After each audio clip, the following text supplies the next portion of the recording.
بسم اللہ الرحمن الرحیم۔ اسلامک دنیا ٹی وی کے محترم ناظرین السلام علیکم۔ آج آپ کے ساتھ امام جعفر صادق رحمۃ اللہ علیہ اور رجب کے کونڈے کا واقعہ شیئر کرنے جا رہے ہیں، لیکن اس سے پہلے اگر آپ چینل پر نیو ہیں تو چینل کو سبسکرائب کریں اور ویڈیو کو لائک کریں۔ رجب کے کونڈے اندر ہی اندر پکتے اور تیار کیے جاتے ہیں، انہیں اندر ہی کھایا جاتا ہے۔ مخصوص حلوے کو چھت کے نیچے تیار کیا جاتا ہے، چھت کے نیچے ہی کھایا جاتا ہے، اسے باہر نہیں لے جایا جا سکتا۔ یہ بات محض اس تک تو بہرحال معقول ہے کہ ایسی چیزیں چھت سے باہر لے جا کر نہیں کھائی جاتی، بلکہ یہ اندر کی چیزیں ہیں، اسے اندر ہی رہنا چاہیے۔ باہر تو وہ چیز لائی جا سکتی ہے جو مذہبی، اخلاقی، طبی اور معاشرتی اعتبار سے جائز اور ناقابل اعتراض ہو، جبکہ یہاں کم از کم دینی اور مذہبی اعتبار سے معاملہ اس کے برعکس ہے، کیونکہ کونڈوں کا آغاز کسی شرعی دلیل پر نہیں ہوا، بلکہ یہ تو محض ایک قصے افسانے میں ظہور پذیر ہوئے ہیں۔ قرآن اور سنت اور سلف امت کی یہاں پہ مرجع فائل ثابت نہیں ہے، تو آئیے پہلے آپ کو ان کونڈوں کی وجہ جواز بخشنے والی داستان عجیب کا خلاصہ سنا دیں۔ لکڑہارے کی وہ داستان جو کچھ اس طرح سے ہے: ایک لکڑہارا مدینہ منورہ میں تنگدستی کی زندگی بسر کر رہا تھا، تو نگری کی تلاش میں وہ مدینہ سے نکلا۔ 12 سال تک کہیں بھی خوشحالی کی جھلک نظر نہ آئی۔ پیچھے بیوی نے وزیر کے محل میں نوکری اختیار کر لی۔ ایک دن جھاڑو دے رہی تھی کہ حضرت امام جعفر صادق کا وہاں سے گزر ہوا، تو انہوں نے اپنے ساتھیوں سے پوچھا، آج کیا تاریخ ہے؟ کسی نے بتایا، آج رجب کی 22 تاریخ ہے۔ فرمایا، اگر کوئی مشکل میں پھنسا ہوا ہو تو اس کو چاہیے کہ نئے کونڈے لائے، ان میں پھریاں بھر کر میرے لیے سورۃ فاتحہ پڑھے، پھر میرے وسیلے سے دعا مانگے۔ اگر اس کی حاجت روائی، مشکل کشائی نہ ہو تو قیامت کے دن میرے دامن پکڑ لے۔ یہ سن کر لکڑہارے کی بیوی نے اس پر عمل کیا اور اپنے شوہر کے صحیح سلامت مال و دولت کے ساتھ واپس لوٹ آنے کی دعا کی، اور پھر کونڈے اپنے رنگ دکھاتے ہیں۔ 12 سال سے مارا مارا پھرنے والا لکڑہارا ایک مدفون خزانے کو پا لیتا ہے، واپس آ کر وزیر کے محل کے سامنے ایک شاندار گھر بنا لیتا ہے۔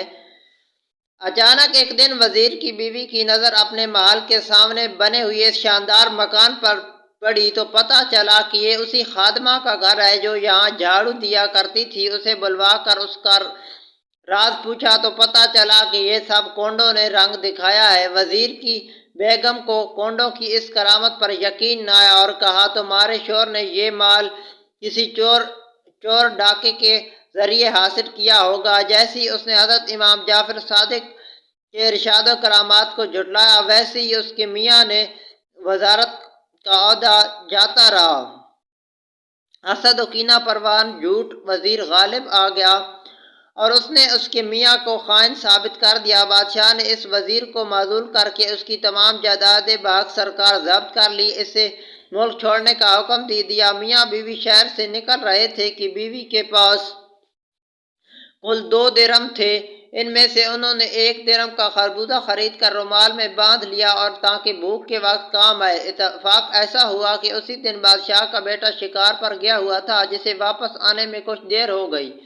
نئے وزیر نے پھر کاری ضرب لگائی کہ کہیں معزول وزیر نے اسے قتل نہ کروا دیا ہو۔ بادشاہ کے حکم سے سرکاری کرندے آ گئے، انہیں دربار میں حاضر کر دیا گیا۔ جب معزول وزیر کی بیوی کے ہاتھ میں موجود رومال کو کھولا گیا تو اس میں خربوزے کی جگہ شہزادے کا سر بندھا ہوا پایا گیا۔ بادشاہ ان دونوں کو پھانسی پر لٹکانے کا حکم صادر کر دیتا ہے اور جیل میں بند کر دیتا ہے۔ وزیر اور اس کی بیگم کونڈوں کی کرامات پر یقین نہ کرنے کے نتیجے میں سزائے موت کے انتظار میں جیل میں بند ہیں۔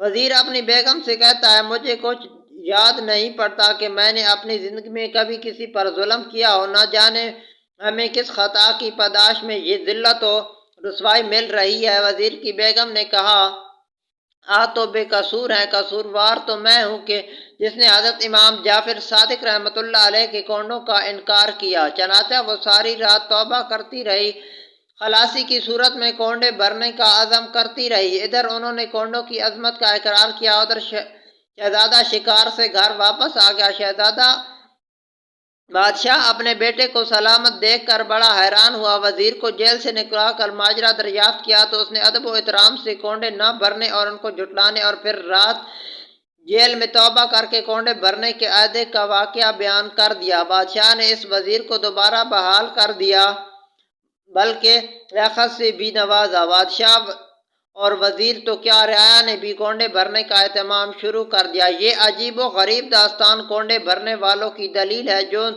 نہ تو آسمان سے نازل ہوئی، نہ ہی نبی رحمت کی زبان مبارک سے صادر ہوئی، نہ ہی خلفائے راشدین یا دیگر صحابہ میں سے کسی کی طرف سے منسوب ہے، بلکہ قطعی من گھڑت کہانی ہے جو قرآن و حدیث تو دور کی بات کسی بھی معتبر کتاب میں مذکور نہیں، اور نہ ہی اس کی کوئی سند ہے، بلکہ کسی منشی جمیل احمد کے منظوم کلام میں خوبصورت انداز میں یہ افسانہ ملتا ہے جس کا خلاصہ ہم نے ذکر کر دیا ہے۔ اسے الف لیلوی اور ہزارہ داستان نما ادبی شہ و پارہ تو کہہ سکتے ہیں، مگر اسے شریعت مان لے، اتنی بڑی حماقت کوئی صاحب عقل و دانش مسلمان کیسے کر سکتا ہے؟